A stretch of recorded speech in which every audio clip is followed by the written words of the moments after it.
É, Bom, pessoal, dando continuidade às nossas palestras do dia, apresento a vocês agora a nutricionista, mestre e orientadora da nossa liga, a professora Mayara Jayane, ela que abordará o tema de introdução alimentar no bebê alérgico. Desejo agora a todos uma excelente palestra e, bom, pessoal, dando continuidade às nossas palestras do dia, apresento a vocês agora a nutricionista, mestre e orientadora da nossa liga. Bom, professora, a senhora pode iniciar, tá bom? Boa noite. Estão me ouvindo direitinho? Paulo, me dá um retorno do áudio. Sim, prof, tá bom. Tá bom, né? Boa noite a todos, né? Sejam bem-vindos a mais uma fala do nosso simpósio. É um prazer estar participando. Eu fui convidada como professora da Liga a conversar um pouco com os ligantes e com vocês, que estão nos dando a honra de participar do nosso evento, sobre alimentação complementar e alergia alimentar, né? Como é que a gente procede para fazer a introdução alimentar ou, né, inserção da alimentação complementar em uma criança que é alérgica, né? Apresenta uma alergia alimentar. Então, eu fiz alguns poucos slides, eu vou me basear por eles, mas a gente vai conversar bastante e vocês vão se sentindo à vontade para ir fazendo os questionamentos de vocês, ok?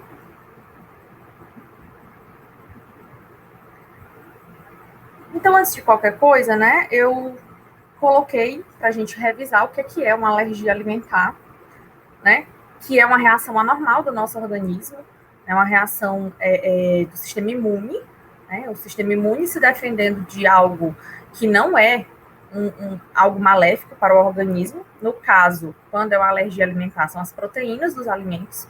Então, a pessoa que tem alguma alergia alimentar, ela vai responder a proteína daquele alimento como se fosse algo maléfico ao organismo, e por isso que vai desencadear toda aquela sintomatologia da alergia, né? Essa resposta, ela pode ser mediada por uma imunoglobulina ou por células, os linfócitos T, né? E aí alguns fatores estão relacionados ao surgimento dessas alergias. O mais importante deles é o fator genético, né? Filhos de pais alérgicos, pais que apresentam alguma alergia alimentar ou alguma alergia em geral, né? Às vezes alergia respiratória, são pais que têm rinite, que têm sinusite, eles têm crianças mais propensas a desenvolver qualquer tipo de alergia, incluindo as alimentares. Agora, se já forem alergias alimentares mesmo, né, então aumenta mais ainda.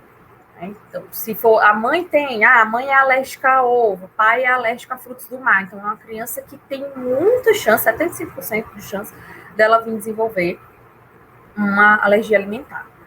Fora o fator genético, a gente tem a questão da imaturidade da mucosa intestinal, porque os bebês, quando eles nascem, né, aos 9 meses, os bebês a termo, quando eles nascem aos 9 meses de idade, lá com uns 40 semanas, eles ainda estão com seu trato gastrointestinal imaturo, em desenvolvimento. Esse trato, ele vai realmente terminar de maturar quando ele completar 12 meses, né? Ou seja, 3 meses de nascido, né? Se for um bebê a termo. E aí, durante esse tempo, há uma maior probabilidade de surgimento de alergia alimentar, por esse trato estar imaturo, então ele responder à proteína dos alimentos como algo maléfico, principalmente se nesse bebê de até 3 meses de idade for feita uma introdução alimentar, for colocado um outro alimento que não o leite materno. Então, introduzir alimentos complementares em bebês menores de 3 meses é um fator que agrava o surgimento de alergias alimentares, especialmente a proteína do leite de vaca, especialmente a PLV. Tá?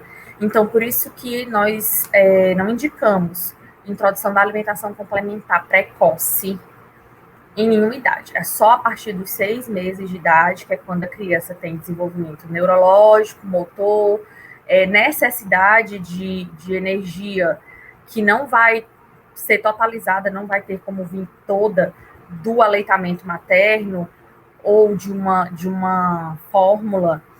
Então, a gente realmente não vê, assim, na ciência, nos artigos científicos, nenhum benefício dessa introdução alimentar precoce, contudo, a gente vê vários malefícios. Então, tem aquelas mães que são mais angustiadas, que são mais ansiosas, quando a criança já faz ali 3 meses, 4 meses, já tá grandinho, já tá ganhando peso, deve estar com fome, meu leite é fraco, vamos botar um suco, vamos colocar um leite mesmo, um mingau, vamos misturar aqui o leite com um cereal e fazer uma papa, um mingau, vamos começar. Né? Porque ele tem que começar, porque com 6 meses ele tem que estar comendo. Não, o raciocínio não é esse. Ele vai iniciar aos 6 meses, porque é uma alimentação complementar. O principal ainda vai ser um aleitamento, e ele vai ter que estar apto realmente ali para 1 ano de idade. Então, dos 6 meses a 1 ano é fase de adaptação, é fase que ele pode comer pouquinho, você vai lá e complementa com o leite. Por isso que é a alimentação complementar, né? O principal é o leite. Então, nada de introdução alimentar precoce, porque é um fator relacionado ao surgimento dessas alergias precocemente, né? A gente tem que apenas 7 alimentos são responsáveis por 90% das alergias alimentares, né? Que são o leite de vaca, o ovo, o trigo, a soja, o amendoim, os peixes e os frutos do mar em geral. Então, esses alimentos, eles são responsáveis por 90% das alergias alimentares, mas a gente também tem alergias a alimentos bem peculiares, que de vez em quando pegam a gente, assim, despreparados, assim, alergia a banana, alergia a abacaxi, né? Então, a gente não pode desconsiderar os outros alimentos como sendo, né, uma possibilidade de um alimento que vá desencadear em algum organismo essa resposta, tá? Então, de acordo com a resposta, né, falando nelas, quando o organismo ele responde através de imunoglobulinas, a gente tem a alergia mediada por IgE, e quando ele responde através dos linfócitos T, a gente tem a alergia não mediada, né, que a gente chama de alergia não mediada. E temos as mistas, que são as alergias onde há os 2 tipos de resposta. Então, a gente tem esses 3 tipos de alergia. E isso é muito importante quando a gente vai fazer a introdução do bebê, porque a sintomatologia é diferente e o meu risco como profissional do que é que eu vou introduzir nessa alimentação vai ser diferente também. Porque a gente tem que na alergia mediada por IgE, né, nós vamos ter reações, sintomas de urticária, né, vamos ter sintomas de pele, vamos ter coceira, vamos ter vermelhidão, aí a gente vai ter aparecimento de pintinhas, de bolinhas, de carocinhos e tal, mas a gente também pode ter sintomas respiratórios graves, aquele chiado, aquele piado quando respira, dificuldade de respirar, fechamento de glote, né, um choque anafilático. Então, assim, quando o indivíduo, quando a criança, ela tem uma alergia alimentar mediada por IgE, ela tem sintomas bem mais graves do que no tipo não mediada. Então, com essa criança, eu vou fazer uma introdução bem mais lenta, com muito mais observação, restringindo muito mais alimentos, porque eu não quero correr o risco de essa criança vir a óbito, de matar essa criança, né? Porque é uma criança que pode ter uma reação muito séria. Então, é uma criança que eu vou ter com certeza ela vai ficar num consumo maior de fórmula do que a criança que tem alergia não mediada por IgE, mas ainda assim a gente vai fazer a introdução dela, tá? Então, na mediada por IgE, né, a alergia ela pode ser confirmada por exames bioquímicos, né? Então, quando a criança vem, ela já vem diagnosticada, eu já sei qual é o tipo da alergia, eu já vou ter esse cuidado. E aí ela vai ter esses sintomas que eu falei, não vai ter nenhum sintoma abdominal. Então não dá nem para confundir muito com a não mediada por IgE, onde os sintomas são do trato gastrointestinal, tá? As reações na alergia mediada por IgE, elas são bem rápidas, elas acontecem imediatamente. Tem indivíduos que eles nem precisam consumir, basta eles sentirem o cheiro, né? Porque às vezes vai um pouco da substância da proteína volatilizada, né, para o aroma, e aí eles já começam a desencadear os sintomas alérgicos, às vezes só o toque, às vezes a criança não chega nem a ingerir o alimento, ela segura, outra pessoa da família ia consumir, ela segura ali no alimento, aí ela desencadeia uma dermatite na região e tal, porque tem indivíduos que são bem mais sensíveis, né? E, como eu disse, os sintomas da alergia mediada por IgE, eles são bem mais graves e bem mais persistentes. Tá? Então, aqui a gente tem umas representações, né, de reações de crianças que têm alergias mediadas por IgE. E na não mediada por IgE, eu vou ter aí a presença dos linfócitos T, e aí não vou ter como confirmar bioquimicamente, né? O diagnóstico é clínico. E aí os sintomas vão ser do trato gastrointestinal. Eu vou ter cólica, eu vou ter diarreia, eu vou ter vômito, às vezes eu tenho constipação, né? É mais raro, mas algumas crianças apresentam constipação grave, e quando você faz toda a pesquisa, você percebe que é uma sintomatologia da alergia não mediada por IgE. Então, eu posso ter uma constipação muito grave, ou eu posso ter quadros diarreicos persistentes, normalmente com fezes bem ácidas, então as crianças têm bastante assadura, elas ficam realmente em carne viva, posso ter sangue oculto nas fezes, então essa é a sintomatologia da criança que tem alergia não mediada por IgE. Contudo, é considerada uma alergia menos grave, menos persistente, então essa criança eu consigo inserir uma quantidade maior de alimentos. Quando vou inserir a alimentação complementar dela aos 6 meses, porque apesar dela desenvolver uma série de sintomas, né, ela não tem risco de morte. Ela não tem risco de morte. E aí as reações das alergias não mediadas por IgE, elas são um pouco mais demoradas. Tá? Também é uma característica que a gente tem que ter em mente, porque aí quando eu for explicar realmente a introdução em si, as coisas vão se encaixando, certo? E aí a gente vai ter as mistas. Antes a gente tem aqui esse slide mostrando, né, o choro da cólica, mostrando a fezes diarreica com presença de sangue, mostrando a criança assada, né, na região perianal. E aí a gente vai ter as alergias mistas, onde a gente vai ter as duas sintomatologias. A gente vai ter os dois, né, as duas respostas presentes, tanto a resposta por imunoglobulina como por linfócito T, e aí a gente vai ter as duas sintomatologias presentes. São casos raros, tá? Raríssimos. E aí eu coloquei um slide falando da questão da alergia à proteína do leite de vaca, né, que é o APLV, que é uma alergia que tem cada vez mais, os números de casos têm aumentado, tá? E que ela se faz mais presente quando um familiar de primeiro grau, o pai ou a mãe, são alérgicos, tá? Então, o risco da criança apresentar a PLV aumenta em 40% quando ou o pai ou a mãe são, né, alérgicos. Também tem alergia à proteína do leite de vaca. Com o tempo, o organismo ele desenvolve tolerância. Com o tempo, o organismo ele para de responder à proteína daquele alimento ao qual a criança desencadeava a sintomatologia da alergia.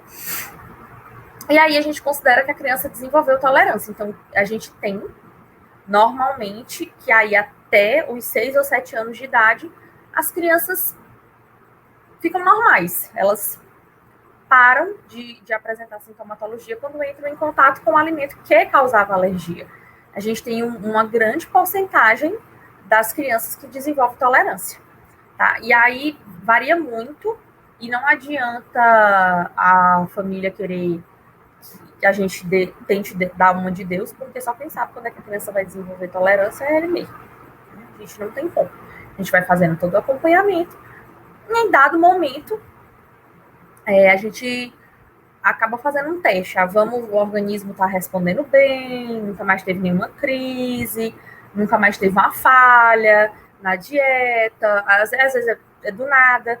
Teve contato com o alimento e tinha contato e desenvolvia dermatite na região e não desenvolveu. Aí vamos tentar, vamos ver. Então, a PLV, ela tem essa característica do desenvolvimento de tolerância. Outras alergias alimentares não, elas persistem pela vida toda. Frutos do mar, por exemplo, a pessoa tem alergia, fica com a alergia, né, o organismo sempre manifesta a sintomatologia em qualquer idade. Então, a PLV, ela tem essa característica. Aí eu trouxe um slide para diferenciar a PLV de intolerância à lactose. Né? Então, a alergia, como eu disse para vocês, ela está relacionada a uma resposta desordenada do sistema imune a uma proteína alimentar. Então, a lactose, ela é o açúcar do leite, ela é o carboidrato do leite, é o representante da classe dos carboidratos que está presente no leite da vaca. Então, não há como ter alergia à lactose, porque lactose não é uma proteína, tá? Então, alergia à proteína do leite de vaca se refere à caseína, que é, no caso, a proteína presente no leite de vaca. Então, o componente envolvido na PLV é a proteína e o componente envolvido na intolerância à lactose é o carboidrato. Tá? O mecanismo imunológico está presente na alergia e não está presente na intolerância à lactose. Os intolerantes à lactose, eles não produzem ou produzem muito pouco uma enzima chamada lactase, que é a enzima que faz a digestão desse açúcar. Então, quando ela não está presente ou ela está em muito pouca quantidade, relacionando com a quantidade de leite ou derivados que aquela pessoa consome, aí ela desenvolve a sintomatologia, né, da intolerância. Então, no APLV, na alergia à proteína do leite de vaca, a gente tem uma transposição da barreira da mucosa intestinal, né? E na intolerância, não. Tudo acontece a nível do trato gastrointestinal. Então, na intolerância, os sintomas também são só do trato gastrointestinal. É cólica, diarreia, gases, tá? E a PLV não é dose dependente.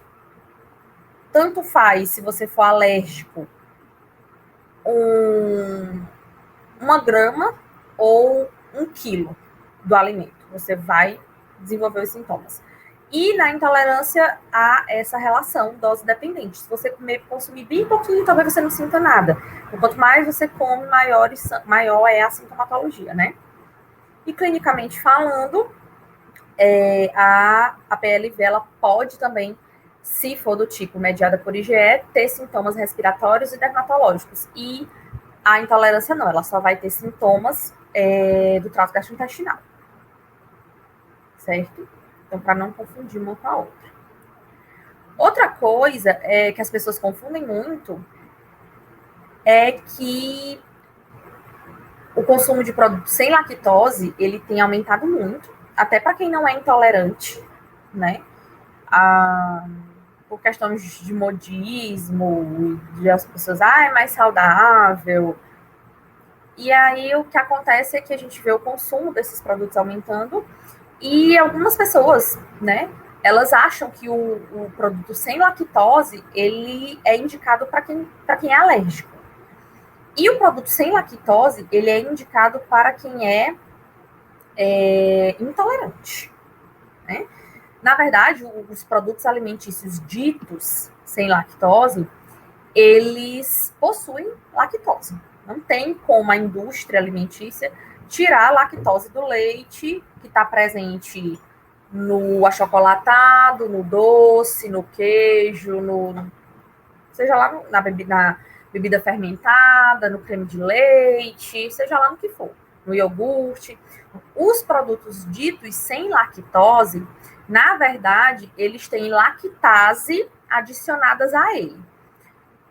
Então, aquele achocolatado que está lá na prateleira do supermercado, que ele está sendo vendido como sem lactose, ele, na verdade, ele já tem a enzima dentro dele. Então, a enzima está ali, está atuando, já pega essa lactose, já quebra, já digere. Então, quando a pessoa vai lá que toma achocolatado, a pessoa que é intolerante, ela já está digerida, a lactose já está digerida.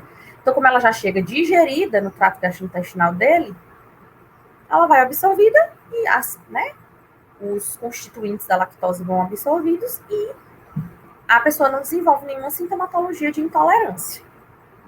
Então, na verdade, é isso que acontece com esses produtos ditos sem lactose, tá? Mas os produtos sem lactose, ditos sem lactose, eles possuem proteína do leite. Então, uma pessoa alérgica à proteína do leite de vaca, ela tem que ter muito cuidado com isso, com a rotulagem, com as nomenclaturas. A gente tem alguns outros nomes que vão estar lá presentes no rótulo que significam presença de proteína do leite de vaca.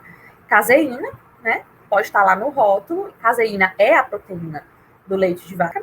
A gente pode ter caseinato de sódio, proteína do soro, né? Proteína do soro do leite, manteiga ghee, que também é conhecida como manteiga indiana, que é uma manteiga de produção mais natural, mais clara do que a manteiga tradicional, mas é animal, tem a questão do leite nessa manteiga.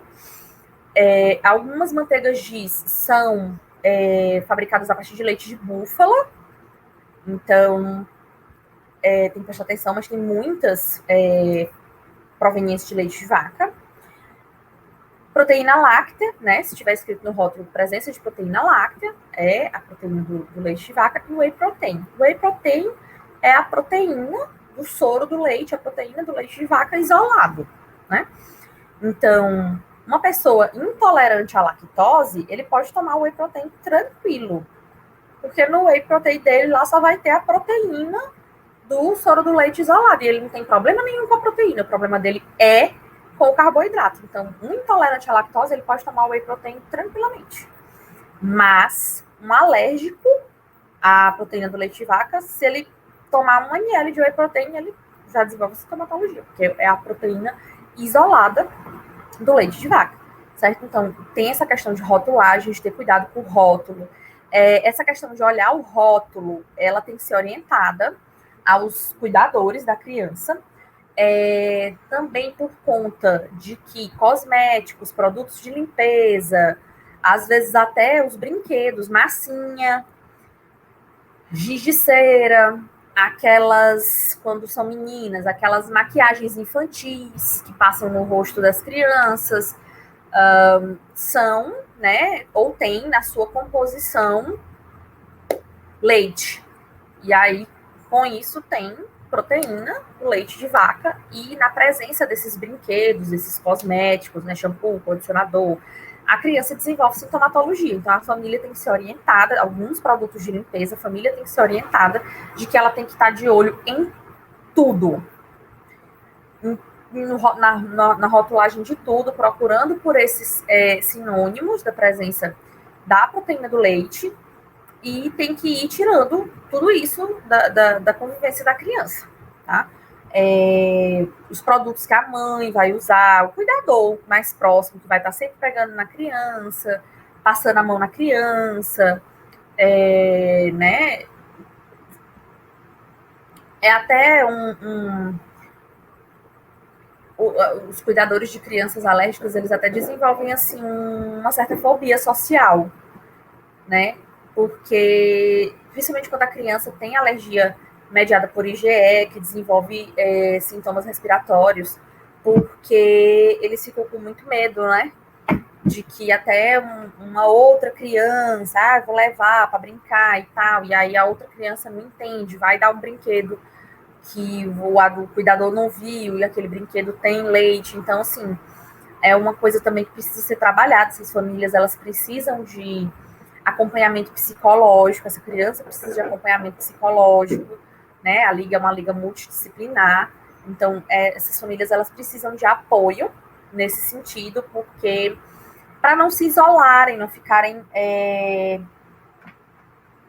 muito envolvidos com a patologia, né, e deixarem, né, a criança perder mesmo algumas coisas que são inerentes à infância.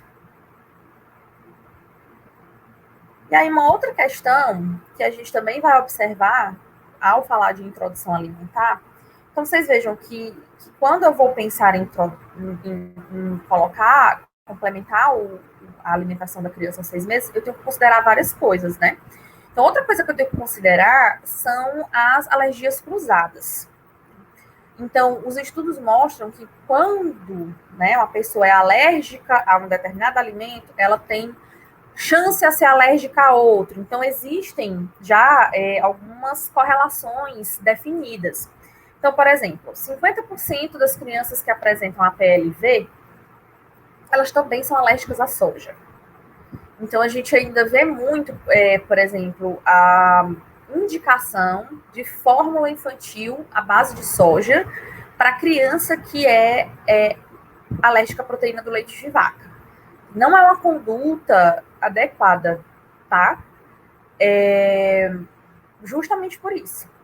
Porque há 50% de chance de essa conduta continuar desenvolvendo sintomatologia. Há 50% de chance dessa criança também ser alérgica à soja. Então, a gente faz outras opções, opta, né, por outras condutas. Porque a gente já sabe dessa reação cruzada que existe. Tá? Então, existe uma série de reações alérgicas cruzadas. Eu coloquei algumas aqui nesse quadro para vocês poderem ver, vocês poderem visualizar melhor. E, por exemplo, quem é alérgico a amendoim tem 5% de chance de ser alérgico às leguminosas. Ervilha, lentilha, feijão, soja, ao grupo das leguminosas. Né? Porque tem proteínas em comum. São alimentos que têm proteínas em comum com as proteínas que tem no amendoim, que é a causa de alergia primária. Então, quem tem alergia a nozes tem 37% de chance de desenvolver também alergia às castanhas, ao grupo das oleaginosas, castanha de caju, avelã, castanha de Pará. Né? Quem tem alergia a salmão tem 50% de chance de desenvolver alergia a outros peixes. Quem tem alergia a camarão tem 75% de chance de desenvolver alergia a caranguejo, siri e também a ácaros e baratas, tá? Já saindo do grupo dos alimentos. Mas eu coloquei aqui para fazer também o caminho contrário. Às vezes a gente recebe uma criança que ela tem alergia a ácaro. Aí você camarão, caranguejo, siri, né? Porque são alergias cruzadas, como eu disse. Então, se tem alergia a trigo, tem 20% de chance de ter alergia a centeio, a cevada. Leite de vaca, 10% de chance de ter alergia à carne bovina. 92% de chance também ao leite de vaca, ao leite de cabra, tá? De ter alergia ao leite de cabra. Quem tem alergia a látex tem 35% de chance de ter alergia a frutas, como kiwi, banana, abacate. E quem tem alergia a alguma fruta tem 11% de chance de ter alergia ao látex. Então, assim, se eu recebo uma criança para eu fazer introdução alimentar dela, e ela vem para mim, porque eu posso ter 3 situações, né? Eu posso ter a criança saudável de pais saudáveis.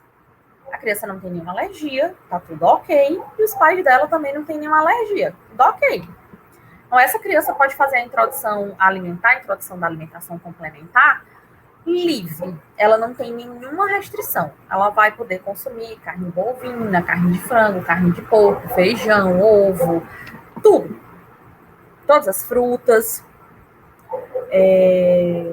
Se a criança chega, a criança é saudável, não apresenta nenhuma alergia, não tem diagnóstico de nenhuma alergia, mas ou o pai ou a mãe são alérgicos, ou ambos são alérgicos ao histórico de alergia dos pais, eu já ligo uma luzinha de alerta. Então, pelo menos aqueles 7 alimentos que eu mostrei lá no começo, que são responsáveis por 90% das alergias, eu já deixo de fora dessa introdução alimentar, ou eu deixo para introduzi-los quando essa criança estiver mais próximo de completar 1 aninho de idade, quando ela estiver maiorzinha, com o organismo ainda mais desenvolvido. E se a criança é alérgica, se ela já apresenta alergia, aí ela vai ter as restrições ali naquela alimentação complementar que eu vou fazer. Eu vou restringir aquilo ao que ela é alérgica e as reações cruzadas. Então, se ela é alérgica à proteína do leite de vaca, eu vou tirar a soja, eu vou iniciar essa introdução com carne de frango, com carne de porco, com peixe, porque eu tô vendo que se for carne bovina, tem 10% de chance de ter uma reação alérgica cruzada, né? Então, eu vou fazer ali as adaptações. Eu vou restringir aquilo que é o alérgeno, aquilo que causa alergia, e vou restringir aquilo que pode também, por reação cruzada, levar ao desenvolvimento da sintomatologia, aqueles alimentos que têm proteínas similares à proteína do alimento que causa alergia, que é o alérgeno. Então, vou restringir total e acompanhar a evolução, certo? Então, tenho que levar em consideração essas alergias cruzadas. Então, quando o bebê tem até 6 meses, que ele ainda não está na fase da alimentação complementar, se ele é diagnosticado com alguma alergia, o que é que a gente faz? Se ele está em aleitamento materno exclusivo, né, se ele está em AME, a gente restringe os alimentos que são fontes do alérgeno da mãe, né, para que ela não passe essa proteína através do leite materno. Então, até 6 meses de idade, se a criança está sendo amamentada ao seio, a gente restringe a alimentação da mãe. Então, se é uma criança que foi diagnosticada com a PLV, por exemplo, ali nos 4 meses, que é normalmente quando dá para fazer um diagnóstico, porque às vezes, né, se confunde ali no primeiro trimestre de vida da criança com a questão das cólicas, né, que são naturais, da maturidade do trato gastrointestinal e tudo mais. Então, ali com 4 meses ela foi diagnosticada com a PLV. Aí você vai restringir, aí você restringe a mãe. A mãe não pode consumir nem leite de vaca, nem os derivados. E tem que ter cuidado com a questão dos cosméticos, com a questão dos produtos de limpeza e tal. Se a criança não está sendo amamentada ao seio, ela está na fórmula, porque são as 2 possibilidades, né? Ou pelo menos são as 2 condutas corretas. O ideal é que esteja até 6 meses em AME, aleitamento materno exclusivo. Se não está em aleitamento materno exclusivo, que esteja em fórmula. Então, se ela não está em aleitamento materno, você, né, não vai precisar restringir a alimentação da mãe, só dizer para a mãe ter cuidado com essa questão dos cosméticos, dos produtos de limpeza, e aí você vai e coloca uma fórmula infantil adequada para a criança que tem a PLV, que a gente daqui a pouco chega lá. Tá? Mas, quando a criança chega nos 6 meses, aí só o aleitamento não é mais suficiente, né? Independente dele ser o leite do peito ou dele ser leite de fórmula. A criança, se consome leite de peito, vai continuar consumindo leite do peito como alimento primordial, mas vai precisar inserir outros alimentos. E se ela está em fórmula, ela vai só ser mudada da fórmula 1, que é a fórmula de partida, para a fórmula 2, que é a fórmula de segmento, mas ela também precisa da inserção da alimentação complementar, porque só os leites, né, só o aleitamento, independente de qual tipo, não vai ser mais suficiente para sanar a necessidade calórica nutricional dessa criança. Então, quando isso acontece, o que a gente faz? A introdução alimentar do bebê, que ele tem uma alergia alimentar, a gente chama de introdução alimentar cautelosa, tá? E aí, ela acontece da seguinte forma. Porque Vamos, primeiro, quando o bebê é saudável, como é que a gente faz a introdução alimentar? Quando ele completa 6 meses. Essa criança, ao acordar, ela vai receber leite. Se for materna em livre demanda, bota no peito, deixa mamar, em livre demanda. Se a criança está em fórmula, ela vai receber lá a quantidade que ela está tomando, aí vai depender da série de fatores. Na mamadeira, ali como se fosse o café da manhã. Acordou, leite, tá? Leite do peito ou fórmula. Aí quando for por volta de umas 10 da manhã, essa criança vai receber o correspondente ao lanche da manhã, que é uma papa de fruta. Estou falando da criança saudável, tá? Produção alimentar de uma criança saudável. Então, correspondente ao café da manhã, leite, é umas 10 da manhã, papa de fruta. Antiga papa doce, que a gente não chama mais assim, tá? Porque vocês, estudando, vocês ainda podem pegar um livro aí, sei lá, 5, 10 anos atrás, e chamar de papa doce e papa salgada. São nomenclaturas que não se usam mais, estão em desuso, tá? Papa doce porque leva a crer, a entender que vai se colocar uma coisa doce ali, um açúcar, um mel, né? Que é erradíssimo, tá? E papa salgada porque também subentende-se que você vai colocar sal, né? Então não se usam mais essas nomenclaturas. Então, papa de fruta, ali às 10 da manhã. Antigamente também, a gente dizia assim, papa de uma frutinha amassada. Hoje em dia, a conduta que se coloca é que você apresente o alimento para a criança das duas formas. Que você apresente os pedaços, como se fosse o BLW, os pedaços da fruta, e que você vá com um pratinho ali com uma porção da fruta amassada. Então, se você for fazer a introdução de um bebê, você vai colocar ele numa cadeira de alimentação, é um item extremamente importante. Você fazer a introdução alimentar de uma criança, querendo levantar, querendo caminhar, andando, não tem condição. Porque com 6 meses ela não vai estar andando, mas ela vai começar a andar, e aí na hora da refeição, você tá correndo atrás de uma criança com um pratinho, não dá. Então, coloca ela na cadeirinha, que ela vai ficar na postura, ajuda até no processo de deglutição e tal. E aí ela já vai se acostumando, que aí quando ela for ficando maiorzinha, na hora da refeição ela tá ali sentada. Senão ela vai ficar essa criança hiperativa que na hora de comer ela quer estar correndo e o adulto, coitado, atrás correndo com a comida.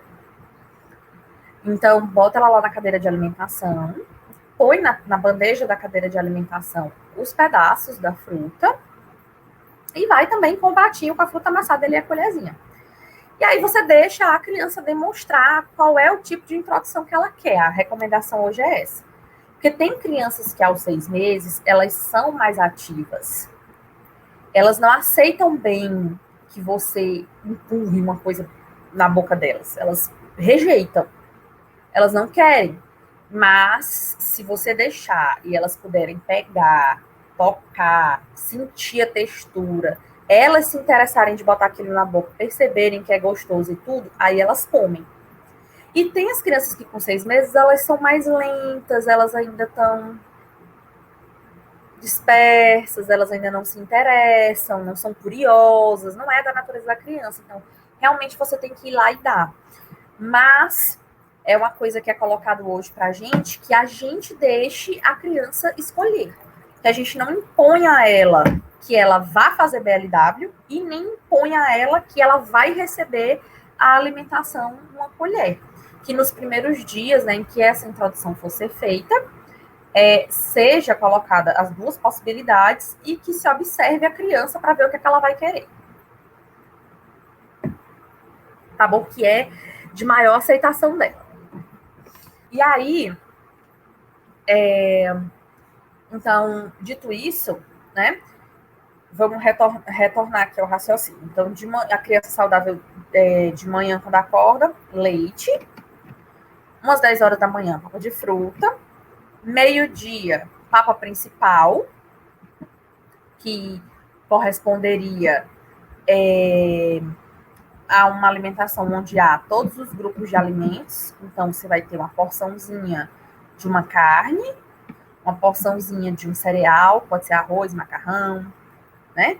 uma porçãozinha de leguminosa, que normalmente a gente consome no nosso hábito feijão, uma porção de vegetal A e uma porção de vegetal B. Vegetal A são os verdes folhosos, pode ser um brócolis, por exemplo. Os vegetais B, uma cenoura, uma beterraba, tá? Então, uma porçãozinha de cada, tá? Daquele mesmo jeito, né? Você oferece um bolinho de arroz feito um capitãozinho e amassa um arrozinho. Aí vê o que a criança come. E nada de fazer aquele angu, misturar todos os grupos. Os grupos vão separadinhos ali no prato, certo? E você vai oferecendo grupo por grupo, porque a criança precisa sentir o sabor de cada coisa. Como é que, se você misturar tudo, como é que você sabe que ela gostou? Ah, o fulaninho gostou de carne. Como é que você sabe? Você deu um angu de carne com macarrão, abóbora, tudo misturado para ele, você sabe que ele gostou da carne. Não dá. Então, tudo ali separadinho. Mas isso seria a papo principal ali no horário do almoço. E os demais, horário do lanche da tarde, horário do jantar, horário da ceia, tudo leite. Então, a criança com 6 meses, ela vai receber só 2 refeições. O lanche da manhã, tá? Ali por volta das 10 da manhã, e o almoço. O lanche da manhã vai ser uma papa de fruta e o almoço vai ser essa papa principal, onde vão ter esses grupos, esses 5 grupos de alimentos ali. O resto, todos os horários, vai ser leite. Se ela tá mamando, leite do peito livre demanda. Se ela tá em fórmula, as mamadeiras de fórmula, com a quantidade que ela tá consumindo ali naquele período. E aí, o que é que muda para a criança que é alérgica? Muda que primeiro que eu posso restringir alguns alimentos, né? Como eu falei, a criança que é saudável, ela não tem restrição nenhuma. A mãe vai no primeiro dia fazer a papa principal. Ela quer botar como fonte de carne ali naquela papa principal. Ela quer colocar carne de porco? Ela pode. Ela quer colocar um peixe? Ela pode. Ela quer colocar salmão? Ok. Quer botar ovo? Beleza. Não tem restrição proteica ali. Não tem restrição de feijão. Não tem... Se a leguminosa que ela quer colocar ali naquela papa principal, tem que ter um representante da leguminosa, né? Se ela quer que a leguminosa ali daquela papa principal seja soja. Ok. Se a criança é saudável, ela não tem nenhuma restrição. Então, a criança alérgica, começa que ela tem algumas restrições. De cara, você já vai tirar algumas coisas dela. O alimento principal que causa alergia, é alérgica a ovo. Não vai ter ovo na introdução alimentar. Nem ovo, nem nada que tenha ovos. Nenhuma preparação que tenha ovos na composição. Não vai ter, é alérgico a soja. Não vai ter soja. Nem nada que tenha soja. Então, ela vai ter algumas restrições ali. De cara, ela vai ter restrições. E, além disso, como a gente não sabe se ela vai desencadear processos alérgicos a outros alimentos, que de cara eu vou restringir, né? Eu vou fazer introdução alimento por alimento, que é isso que é a introdução alimentar cautelosa. Então, uma criança normal, no primeiro dia, ela recebe aí 6 alimentos na sua alimentação complementar. Ela vai receber uma fruta, ali no horário de 10 horas da manhã, e ela vai receber 5 grupos diferentes de alimentos ali no horário da papa principal, que é o horário do almoço. E a criança que é alérgica, não. Ela, no primeiro dia, no dia que ela for fazer a introdução alimentar dela, ela vai receber uma fruta. Pronto, só uma fruta.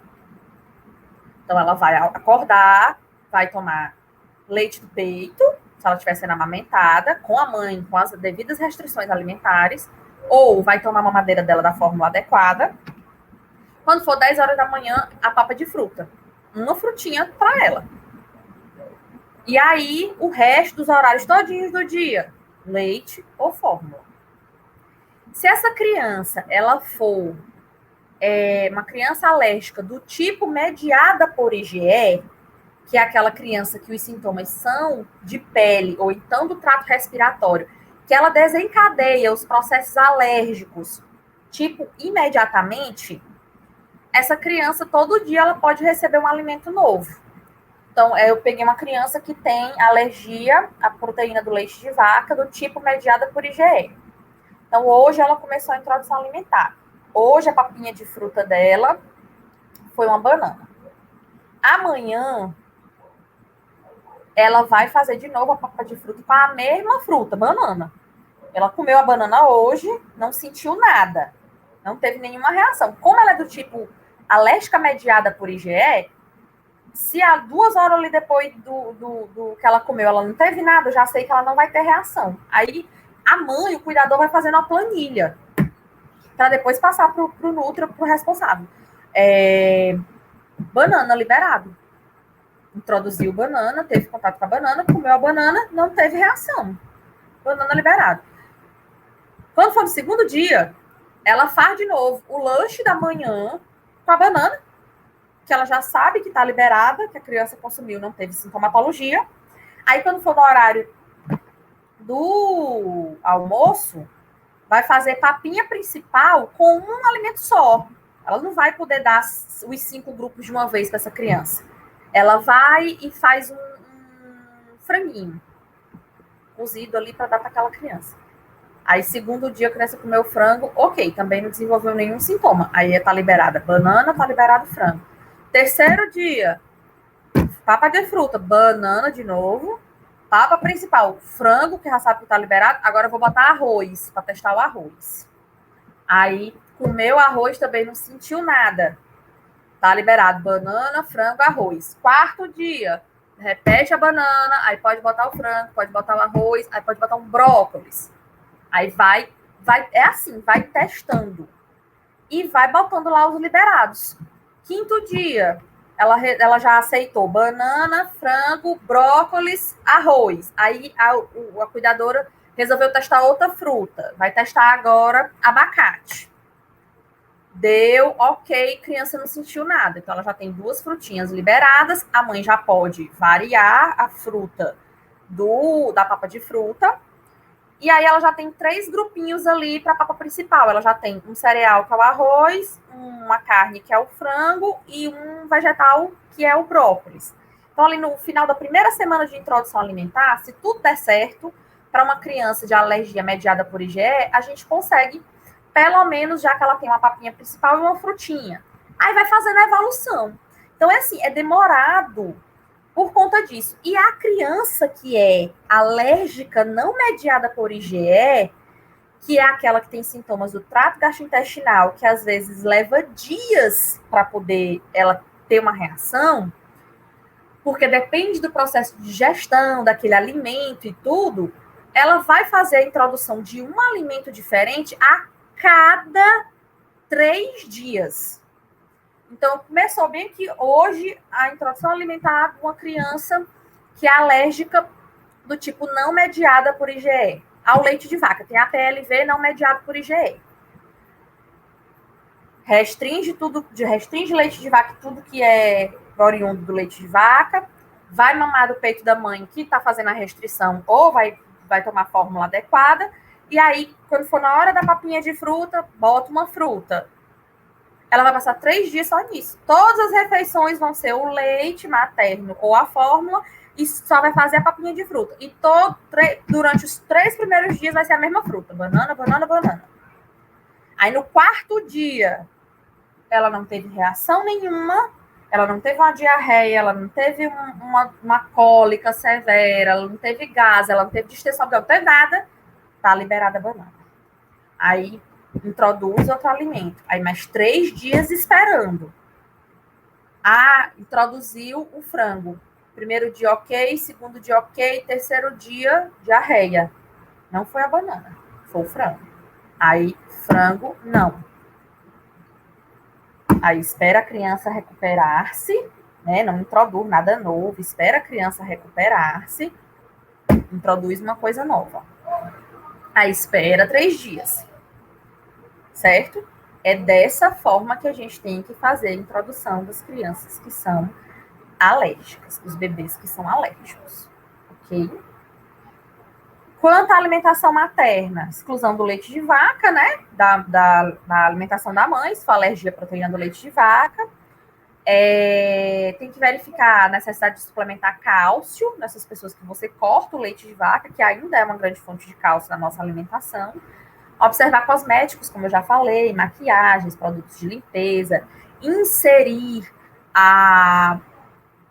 o cuidado da casa, ter utensílios específicos para aquele bebê, inserir o hábito da leitura dos rótulos, conhecer aqueles termos que eu mostrei para vocês, para procurar aqueles termos nas rotulagens dos produtos de cosmética, de limpeza, de alimentos e tal, né? E se a criança apresentar reação alérgica, procurar furos, né? Possíveis furos na dieta materna para ter certeza que o problema foi na dieta da criança. Às vezes a criança apresenta reação, nem foi lá na introdução alimentar. Foi um furo na dieta da mãe. Então tem que ficar, né? Tem criança que faz alimentar e está mamando ao seio. Então a mãe tem que ficar atenta, porque se ela tiver um furo, ela vai dizer, o menino apresentou alergia à batata. Nem tinha. Foi ela que furou a dieta e aí é um alimento a menos ali naquela lista daquela criança. E aí, assim, fazendo assim, a gente vai evoluindo devagar, mas vai evoluindo. Vai colocando alimentos novos na dieta dessa criança, vai inserindo calorias na dieta dessa criança, a criança vai crescendo, vai ganhando peso, vai aprendendo a se alimentar, vai aprendendo a mastigar. A gente vê algumas famílias que se acomodam na questão da fórmula, né, do Neocate, que é o mais famoso, da fórmula de aminoácidos. Que é certeza que meu filho não vai passar mal, certeza que ele não vai apresentar nenhuma sintomatologia. Mas a gente precisa ir correndo esse risco, que é um risco, quando acompanhado pelos profissionais, é um risco pensado, é um risco moderado. Então, eu tenho que avaliar bem o que é que eu vou colocar, principalmente para a criança que tem alergia do tipo mediada por IgE, que desencadeia processos respiratórios, né, sintomatologia respiratória, para que eu não vá ser responsável aí por um óbito. Mas tem alimentos que são extremamente alergênicos e tem outros que você não tem relato nenhum de alergenicidade deles. Então, você pode colocar inserir na dieta dessas crianças, e isso tem que ser feito, gente. Às vezes a gente recebe no consultório, como eu já recebi, criança com 1 ano e meio, criança com 3 anos, o que é que essa criança consome? Nada, ela é alérgica à proteína do leite de vaca e ela consome fórmula. 3 anos tomando Neocate. Não tem Neocate no mundo que dê conta. Que a criança ela pode tomar 50 mamadeiras de Neocate no dia. Primeiro que ela não toma porque ela não aguenta. É um volume muito grande de coisa líquida. Segundo que o Neocate não vai ter caloria, nutrientes suficiente para aquela criança que vai começar com processo de queda de cabelo, queda de unha, pele descamando, que vai ficar com problema de estatura, porque ela não vai crescer direito. Não tem como a criança ficar. Eu vou deixar meu filho tem a PLV, eu vou deixar ele completar 7 anos de idade, que é a idade onde normalmente todas as crianças já desenvolverem a tolerância, né? Eu vou deixar ele até os 7 anos de idade só na fórmula infantil, só no Neocate. Não tem como. Aí depois é uma luta para fazer a introdução alimentar dessa criança. A própria criança pega aquilo, psicológico, de que não pode comer as coisas, que vai morrer se comer alguma coisa. Aí ela não quer mastigar, ela não aceita a textura dos alimentos, ela não aceita uma coisa que não seja textura líquida. É uma luta. É muito melhor começar da época mesmo da introdução, tá? Aí uma pequena tabela para falar da suplementação de cálcio, né, das crianças que têm a PLV e não podem consumir leite e derivados, que a gente pode pesquisar se necessário suplementar, assim como das mães. Questão da fórmula infantil. Qual é a fórmula que a criança com a PLV ela pode? A de soja não é recomendada, como eu já disse para vocês, que tem a questão da alergia cruzada. A gente tem essas 3 fórmulas. A gente tem a fórmula parcialmente hidrolisada, que é aquela fórmula onde a proteína ela já começou a ser digerida, então ela está parcialmente hidrolisada, parcialmente digerida. Algumas crianças toleram essa fórmula, outras não. Essa fórmula ela é mais indicada para as crianças que têm alergia não mediada por IgE, que é as crianças que apresentam sintomas do trato gastrointestinal, né? As crianças que apresentam sintomas dermatológicos e principalmente respiratórios, elas normalmente ficam aqui, ó, na fórmula extremamente hidrolisada, que é a fórmula de aminoácidos. A proteína está toda digerida. Ela não tem mais nem um pedacinho, ela tá só os aminoácidos constituintes dela livre ali naquela fórmula. Então, para crianças, né, que também tem a não mediada por IgE, que é dos sintomas do trato gastrointestinal, que não toleram bem essa aqui, a parcialmente hidrolisada, E para as crianças de sintomatologia dermatológica e respiratória, é essa aqui que é a mais indicada. E a gente também tem, hoje em dia, as fórmulas vegetais, fórmulas de arroz, né? Dá para fazer leite de arroz em casa, mas é por questões higiênicas, por questões de acréscimo também de alguns nutrientes que a indústria coloca, é melhor comprar a fórmula mesmo na farmácia. A fórmula de arroz é uma ótima pedida. A gente tem umas famílias que são vegetarianas, aí querem, eu quero dar uma fórmula para o meu bebê, mas não quero que seja a base de leite de vaca, né? Porque as fórmulas infantis, elas são a base de leite de vaca. Então, essa fórmula parcialmente hidrolisada e essa fórmula extensamente hidrolisada, ou extremamente hidrolisada, ela é de leite de vaca, né? Só que esse leite ele foi modificado laboratorialmente para ele ficar mais similar ao leite materno, né? Menos proteico e tal. E aí, nesse caso aí delas específicas, uma está com a proteína já iniciada a digestão e a outra está com a proteína toda digerida, mas são de leite de vaca. Então, também tem essas famílias que são vegetarianas e desejam a introdução alimentar vegetariana para criança e tal. Tem a fórmula de arroz. A professora Ellen, que é médica da Liga, me mostrou essa semana, foi semana passada, uma fórmula infantil à base de leite de cabra, que ela tirou uma foto na farmácia e tal. Os estudos mostram que o leite de cabra ele é menos alérgeno, ele desencadeia menos alergia do que o leite de vaca. Então, ele pode ser uma opção se for uma criança que tem alergia não mediada a IgE, né, que é dos sintomas gastrointestinais e que não desenvolve uma sintomatologia muito pesada, pode ser uma tentativa. Mas acredito eu que as fórmulas vegetais ou, né, o Neocate, no caso, ainda sejam melhores opções. Crianças alérgicas, elas também podem e devem usar probióticos, tá? O probiótico é a bactéria viva, né, benéfica, que vai colonizar lá o trato gastrointestinal e vai ajudar a digestão dessa proteína, a maturar esse trato gastrointestinal. Então, eu coloquei algumas cepas de bactérias, né? Dentre elas, a primeira que eu botei aí, que é a Rhamnosus HN001, que é a cepa indicada para casos de alergia, né? Cepa indicada para público infantil em caso de alergia. Então, dá para fazer suplementação com esse probiótico para ajudar no quadro geral, tá? De funcionamento do intestino, de melhora do quadro alérgico, né? Melhora muito crianças que têm sintomas dermatológicos, quando elas usam probióticos, elas apresentam coceiras e dermatites menos severas, tá? Aí tem vários que a gente conhece da nossa vivência e pode ser manipulado também. E eu encerro minha fala, né, com essa frase que eu adoro, que eu sempre gosto de colocar nas minhas apresentações. Vou deixar agora aberto para os questionamentos. Coloquei também meu e-mail, para caso alguém queira fazer algum contato, a gente está disponível. E agora, se eu não tiver extrapolado meu tempo, eu sou de vocês aí. Boa noite, professora, tudo bom? Boa noite. Aqui a gente não teve dúvidas, o pessoal até agora não mandou nada. Caso alguém tenha alguma dúvida, pode mandar, tá bom? Que a professora está disponível para responder. A frequência está disponível no chat, tá bom? Então, acho que é isso. Tá bom, professora? Queria agradecer mais uma vez a sua participação, por ter aceitado o convite, né, para participar do simpósio, ter ajudado na organização. O pessoal elogiando aqui, muito boa palestra, tá bom? Obrigada.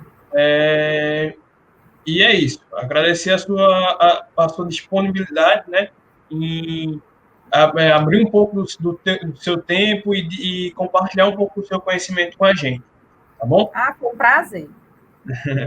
E aí, pessoal, agora a gente vai dar um intervalo, tá bom?